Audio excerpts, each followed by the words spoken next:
ज्येष्ठ महिन्याच्या पौर्णिमेतिथीला वटपौर्णिमा साजरी करण्यात येते। सुवासिनी महिलांसाठी हा दिवस अत्यंत महत्त्वाचा असल्याने या दिवशी सर्व महिला आपल्या पतीच्या दीर्घ आयुष्यासाठी व्रत ठेवतात व वडाची विधिवत पूजा करतात। मात्र गर्भवती महिलांनी वडाची पूजा करावी का किंवा गरोदर महिलांनी वड पुजताना कोणत्या गोष्टीची काळजी घ्यावी याबद्दल माहिती जाणून घेऊयात। तर हा व्हिडिओ अजिबात स्किप न करता शेवटपर्यंत नक्की पहा आणि व्हिडिओ आवडल्यास व्हिडिओला लाईक जरूर करा। हॅलो नमस्कार, श्री स्वामी समर्थ।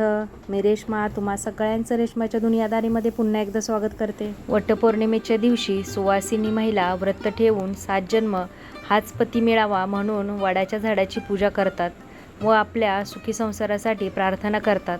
हा सण सुवासिनींचा असतो। नववधू महिलांसाठी तर पहिली वटपौर्णिमा खास असते।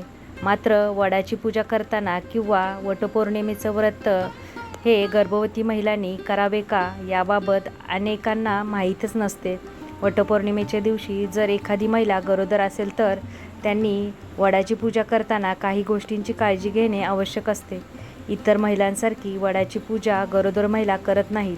तसेच वटपौर्णिमेचा उपवास देखील प्रेग्नेंट महिलांनी करावे का याबाबत सर्व माहिती जाणून घेऊया। वटपौर्णिमेच्या काळात जर एखादी महिला गरोदर असल्यास त्यांनी वडाची पूजा करावी का नाही याबाबत महिलांना प्रश्न पडतो। मात्र हे व्रत अखंड सौभाग्यासाठी असल्याने ते सौभाग्यवती गरोदर महिलांनी केलेले नक्की चालते। फक्त वडाची पूजा करताना काही गोष्टींची काळजी गरोदर महिलांनी घ्यावी।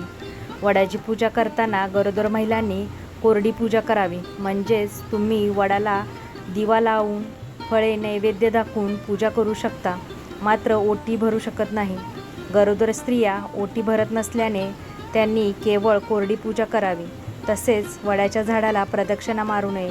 वटपौर्णिमेला वडाला दोरा गुंडाळून 7 फेरे मारले जातात, पण गर्भवती महिलांनी वडाला फेऱ्या न मारता व ओटी न भरता बाकी पूजा विधिवत केली तरी चालते। गरोदर असताना महिलांनी खाण्यापिण्याची विशेष काळजी घेण्याचा सल्ला डॉक्टर देतात। त्यामुळे वटपौर्णिमेचे व्रत करताना तुम्ही तुमचे आरोग्य जपत फळे, दूध किंवा उपासाचे पदार्थ खाऊन हे व्रत नक्की करू शकता। मात्र तब्येतीला जर झेपत नसेल तर एखाद्या वर्षी व्रत नाही केले तरी चालेल। केवळ तुम्ही वडाची पूजा करू शकता। सावित्रीने आपल्या पती सत्यवानाचे प्राण यमाकडून परत मिळवले होते। तोच दिवस होता ज्येष्ठ पौर्णिमेचा। त्यामुळे या महिन्यातील पौर्णिमेला वटपौर्णिमेचा सण आपल्या पतीच्या दीर्घ आयुष्यासाठी आणि सुखी संसारासाठी केला जात असल्याची मान्यता आहे। वडाच्या झाडाखाली सत्यवानाचे प्राण परत आल्याने वटवृक्षाला या पूजेत महत्त्वाचे स्थान आहे। तसेच वडाला 7 फेऱ्या मारत दोरा बांधून 7 जन्मासाठी हाच पती मिळावा अशी प्रार्थना सुवासिनी महिला करतात।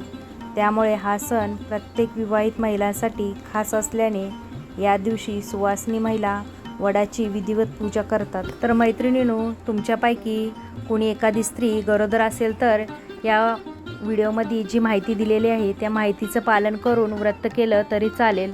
तुम्हाला हा आजचा व्हिडिओ कसा वाटला नक्की कमेंट करून सांगा। जर ही माहिती तुम्हाला आवडली असेल तर व्हिडिओला जास्तीत जास्त लाईक करा, शेअर करा आणि सबस्क्राईब करायला विसरू नका। पुन्हा भेटूया आपण उद्याच्या अशाच एका नवीन व्हिडिओसोबत। तोपर्यंत सगळ्यांना श्री स्वामी समर्थ। जय जय स्वामी समर्थ।